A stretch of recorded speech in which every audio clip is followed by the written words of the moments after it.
Today we're diving into an intriguing topic: what the world was like before the Great Flood. Have you ever thought about the lives of the people who lived before the monumental event that reshaped human history? What were the conditions like? Everything from the climate and geography to culture, religion, technology, morality, and spirituality, before God sent the flood to purify the earth from sin. In this video, we will explore facts and secrets about the ancient world, drawing insights from the Bible as well as historical and scientific evidence. Stick around until the end. You might be surprised by what we uncover. Before we jump into it, please take a moment to like this video, subscribe to the channel, hit the notification bell so you don't miss any updates, and share it with your friends so they can learn about this fascinating topic. Let's get started. Lifespan before the flood.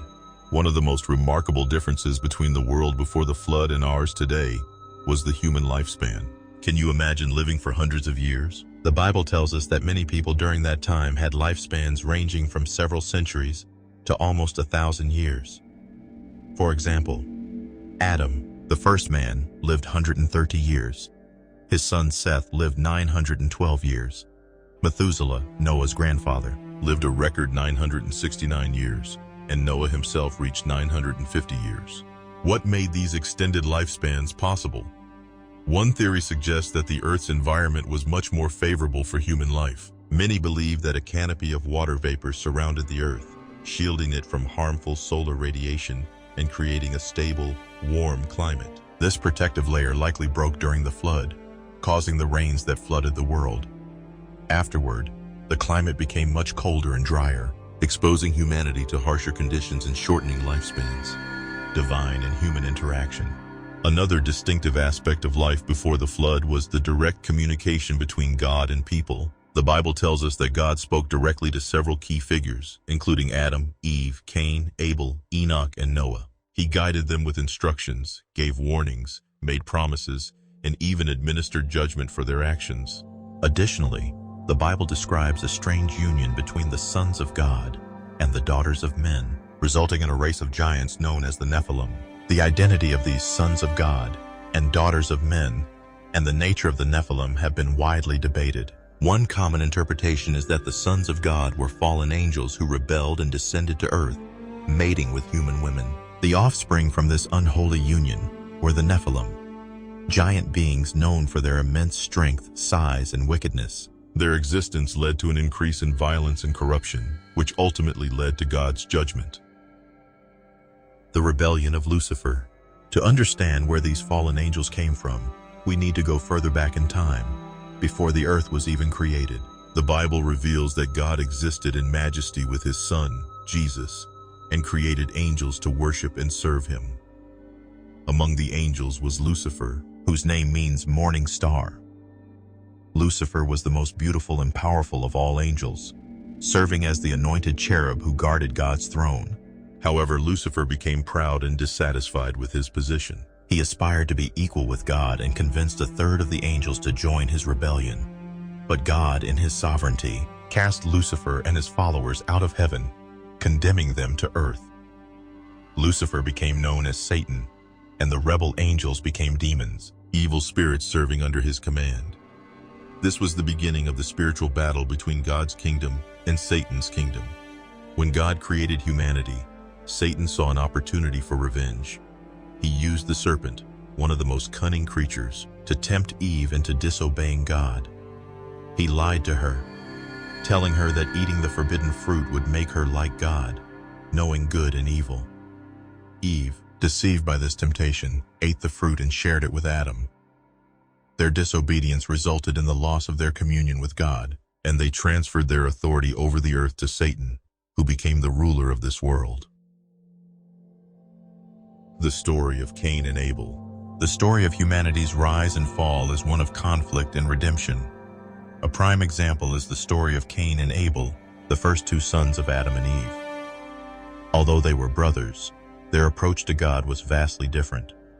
Abel, a shepherd, offered God the best of his flock, while Cain, a farmer, gave only what he had. God accepted Abel's offering, but rejected Cain's, which led to Cain murdering his brother out of jealousy. When God confronted Cain, he responded arrogantly, "Am I my brother's keeper?" God then pronounced judgment on Cain, condemning him to wander the earth as a fugitive. Despite his crime, God marked Cain to protect him from being harmed by others. Cain moved to the land of Nod, east of Eden, where he married, likely one of his sisters or nieces. Cain's descendants contributed to civilization, with Jabal founding the nomadic lifestyle, Jubal the art of music, and Tubal-Cain becoming a master of metallurgy. Yet Cain's lineage shows humanity's gradual drift away from God, with increasing violence, idolatry, and immorality. Lamech, a descendant of Cain, became the first recorded polygamist and a murderer, bragging about his violent actions. The lineage of Seth.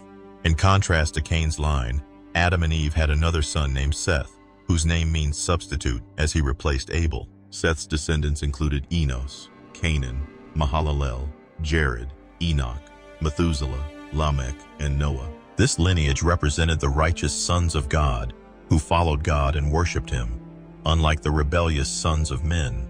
Among them, Enoch stood out for his faith and obedience. The Bible says that Enoch walked with God and was taken by him without experiencing death. Enoch also prophesied about God's judgment on the wicked and served as an example of how to live in harmony with the divine. The state of the world before the flood. Before the flood, the world was rife with greed, evil, and betrayal, where families fought and people exploited each other. The Bible says that the earth was corrupt and full of violence, with every thought of humanity's heart being evil continually. God saw this rampant wickedness and regretted creating humanity, deciding to wipe out all life from the earth. However, Noah found favor in God's eyes. He was righteous in his generation and walked with God. God chose Noah to protect a new beginning for humanity and instructed him to build an ark to save his family and the animals from the coming flood. The ark. The ark was a special vessel designed by God to endure the floodwaters. It measured approximately 450 feet long, 75 feet wide, and 45 feet high, with 3 decks, many compartments, and a window at the top. Built from gopher wood and sealed with pitch to prevent leaks, it could house around 40,000 animals and enough provisions for Noah's family. Noah spent about 120 years building the ark, while warning his contemporaries about the flood, but no one listened. They mocked him, thinking it would never rain because it hadn't before. They didn't realize that the great deep would break open. When God finally told Noah to board the ark with his family, he obeyed. The flood.